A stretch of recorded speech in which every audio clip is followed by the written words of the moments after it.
Oke, baik anak-anak, ini adalah soal yang kemarin sudah Ibu berikan ke kalian. Dan untuk pembahasannya kita akan coba membahas ya. Oke, seperti yang Ibu katakan, ini tetap ada berhubungan dengan PPT yang sudah Ibu berikan karena ketentuannya ada di sana.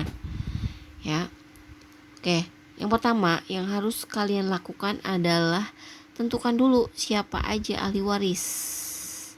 Ahli waris ternyata dalam soal ini adalah ayah, ibu, satu anak laki-laki sama satu anak perempuan. Nah, ketika halnya kalian sudah mengetahui ahli warisnya siapa aja, kalian tentukan ahli waris tersebut termasuk ke dalam golongan yang mana. Karena kalau misalkan di dalam hukum Islam itu untuk ahli waris terbagi ke dalam 3 golongan. Ada jawil furud, ada asobah, sama jawil arham.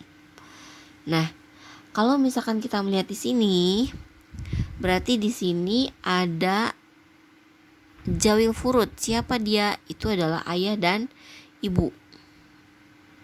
Ibu ingatkan lagi, jawil furud itu adalah ahli waris yang sudah ditentukan bagiannya. Kalau asobah itu adalah ahli waris sisa.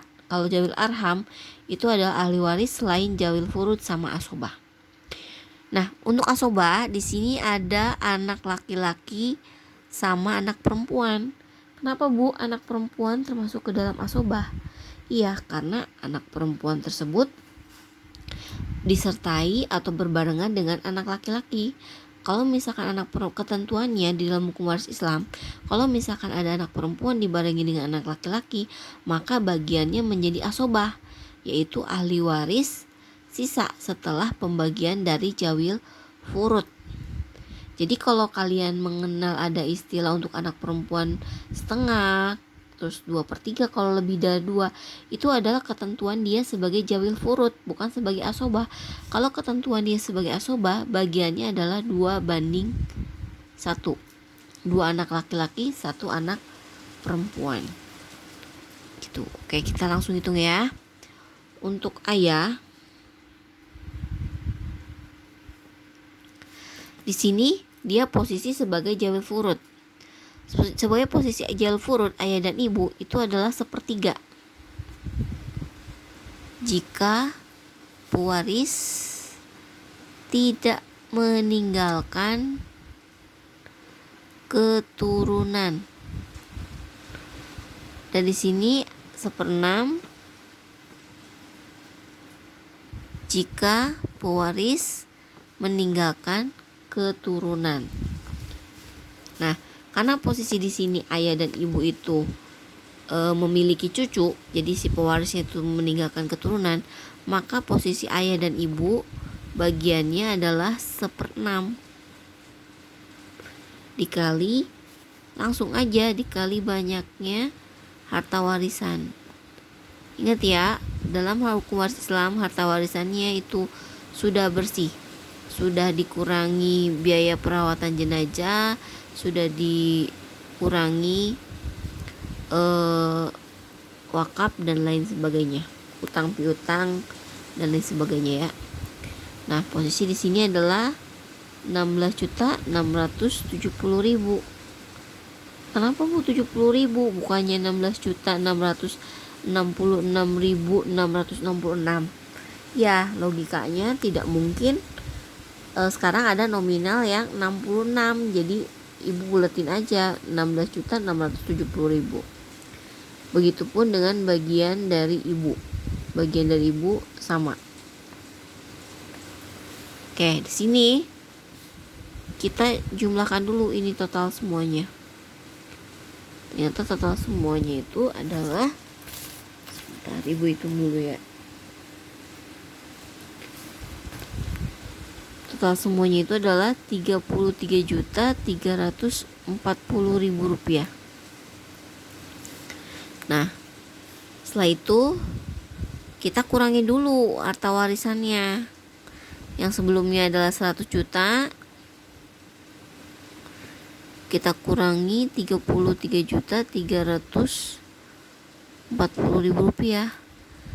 Tadinya 1 juta menjadi 66.660.000 rupiah. Nah, ini adalah ahli waris sisa yang belum dibagikan. Dan ketika halnya ada asobah, maka ini akan menjadi milik asobah.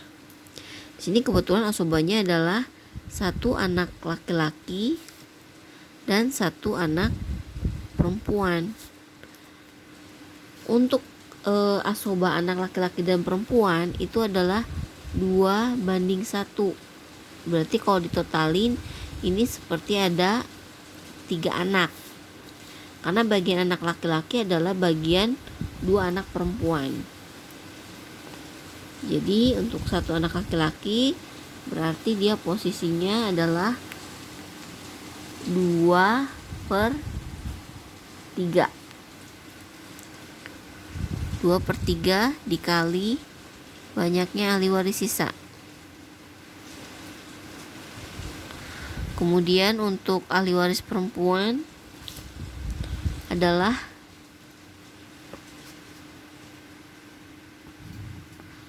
1/3 ya. 1/3 dikali sama sini. Setelah ibu jumlah ada 44.440.000. Kemudian di sini ada 22.220.000. Oke. Benar tidak hitungannya? Kita hitung ya. Pertama adalah 16.670.000 ditambah 16.670.000 juga ayah ibu ya, tambah anak laki-laki adalah 44. Kebetulan di sini kasus untuk harta warisan tidak tersisa ya. Kalau ada sisa gimana Bu? Kalau ada sisa maka itu menjadi milik dari anak laki-laki. Oke. Nih. Berarti totalnya adalah 1 juta. Berarti tandanya itu kalian menghitung dengan benar. Oke ya. Dan di sini Ibu ingatkan juga untuk saudara itu perhitungannya sama dengan anak. Jadi saudara itu akan memperoleh harta warisan ketika halnya tidak ada anak. Gitu. Kecuali kalau anak perempuan ya, tidak ada anak laki-laki, saudara itu akan memperoleh. Nah, untuk bagiannya itu sama. Bagiannya kalau misalkan 1 itu setengah, kalau misalkan lebih dari 2 adalah 2/3. Terus kalau misalkan ada saudara laki-laki maka akan menjadi asobah. Seperti itu. Oke. Untuk pembahasan soal nomor 1 itu ya. Mudah-mudahan kalian paham. Assalamualaikum warahmatullahi wabarakatuh.